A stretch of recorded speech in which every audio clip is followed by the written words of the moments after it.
Who can answer? Who is the repository of knowledge here? Mr. Anybody? Chair, we have Yes, Senator here Grace. somebody who we've worked with the Commission on Appointments. He's a very mild-mannered, very kind, and at the time, very efficient also at the Commission on Appointments. I'd like to know if he's been briefed, Acting Secretary Villacorta, about what's happening in the LTO. Kasi lahat itong mga issue na ito, alam kaya niya yung mga nangyayari ngayon kasi di ba si Chairman Guadis nasa LTFRB na ngayon. Siya na ngayon ang acting LTO. Tinanong ni Senator Coco kung nung umalis si Chairman Guadis, nagbigay ba siya ng overview ng mga nangyayari sa LTO. Nagawa ba yan sa'yo ng iyong predecessor? And what is your understanding of the situation now, Acting Secretary Villacorta? Sec Villacorta, you can answer. And maybe answer also the question of Senator JB. Thank you very much, Mr. Chair, Senator Grace. We had coffee for 15 minutes before turnover last June 1. And except to say that I should not have taken the post, there was no turnover of documents or any lecture on these are the things that are pending. So I just took it as a matter of a remark that he was kidding me, and but I just took over from him. So I just said, I just smiled when he said, "You are bound to fail in this office." But I like challenges, and even if I'm just there for 5 days, on the first day I already went around and asked a possible fixer, how much is renewal? And he said, 2,000 po. So, from that alone... Sec Villacorta, the question of Senator Grace po is that, were you apprised of the ongoings? Was there a proper turnover, formally or informally? O alam nyo na yan, mistock knowledge na kayo dyan. I said, Mr. Chair, that there was a 15-minute coffee and that was all, except to say that I should not have taken the post. Great having taken the post. May question kami sa inyo. The committee has been asking the LTO for the submission of relevant documents, but the LTO has not complied with the request of this Blue Ribbon Committee. You came from the Senate, you know the subpoena powers of this committee. When will you submit the documents being asked by this committee?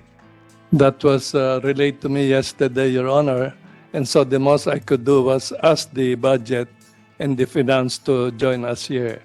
Because of yesterday, I was also in a Senate hearing, and all I did was to text the people to come here to be present at least for lack of material time, Your Honor. The documents, one of the documents being asked is LTO's contract with the current IT provider, Dermalog. Can you provide us that copy? Today. Current contract with Dermalog. I have no copy of the Dermalog contract, Your Honor. Who has a copy? That's a contract between LTO and Dermalog, and you're supposed to be the caretaker of LTO. So who has the copy? This is a public document. If I may, Mr. Chair. This is a public document. Yes, the LTO has a copy and we will find a way to produce it today, Mr. Chair.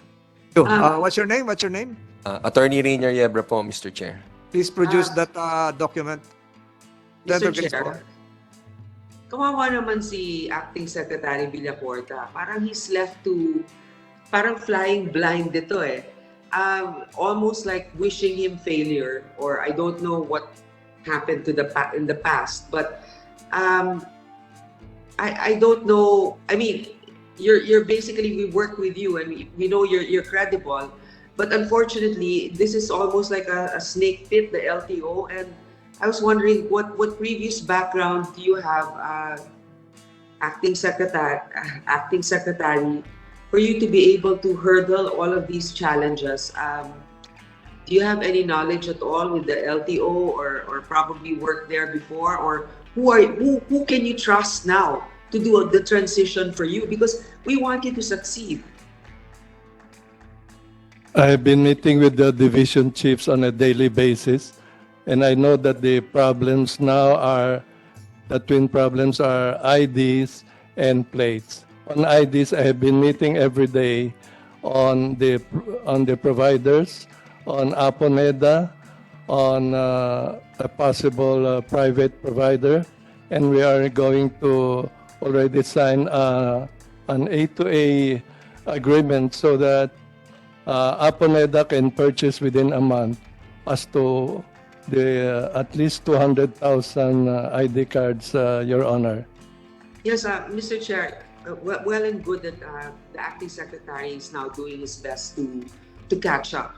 But the very basic question of a Dermalog contract, attending a hearing that is based on Dermalog and their agreement with the government, he has no knowledge about that contract, I think is also very disheartening. I wish him the best, but it seems like he was really thrust into the lion's den here.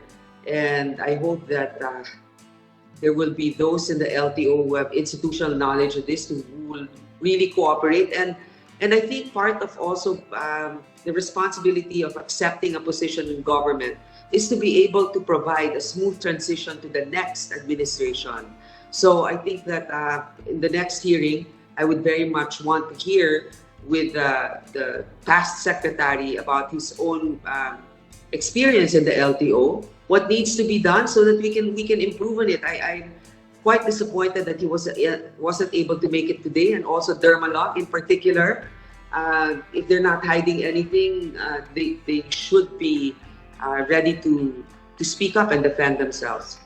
Thank you, Mr. Chair. Thank you, Senator Grace. The committee notes the absence of the critical witnesses here, but during the next hearing, we will endeavor to have them their attendance. So, Mr. Chair. Senator JV. Anyway, I commend the chair for calling this hearing right away, because the Blue Ribbon is really about accountability, so that these mistakes would not happen again. Kaya lang nakakalukot, Mr. Chair, halos lahat ng tinatanong natin, all of these issues that we're asking, nobody can answer. Although most of the officials here in front of us only assume a year, and most of these contracts and decisions were made prior, but alam nyo naman po kung ano ang pag-uusapan ngayon eh. You should have researched. Dapat alam nyo po ito, it's your agencies are involved. Dapat alam nyo po yung nobody can answer. Yung historical data, wala kayo para namang Mr. Chair, this is already the Blue Ribbon Committee and you did not come prepared. It's really, it's really, sorry, pero medyo nakakainis kasi wala tayong nakukuha. We're just wasting our time. But Mr. Chair, in lieu of that, I move that all of these past officials of the LTO be invited, if some DOTR officials as well, who have knowledge when these contracts were signed, or these packages were given or awarded, yung sa Dermalog especially, and other what we are talking about, siguro, so that we can get some answers. But nonetheless, it's still no excuse. Sorry po para me, but I think the DOTR officials and the LTO officials should have done their homework, Mr. Chair. Dapat alam nila history. We're just wasting time here. Sasabihin, hindi nila alam. Kaka-assume ko lang ngayon, nung gantong buwan, wala pa ako alam. That's not acceptable, Mr. Chair. So, hopefully, next hearing, Mr. Chair, that all of these people, especially from Dermalog and the LTO officials involved during those times, will be here. Mr. Chair, thank you.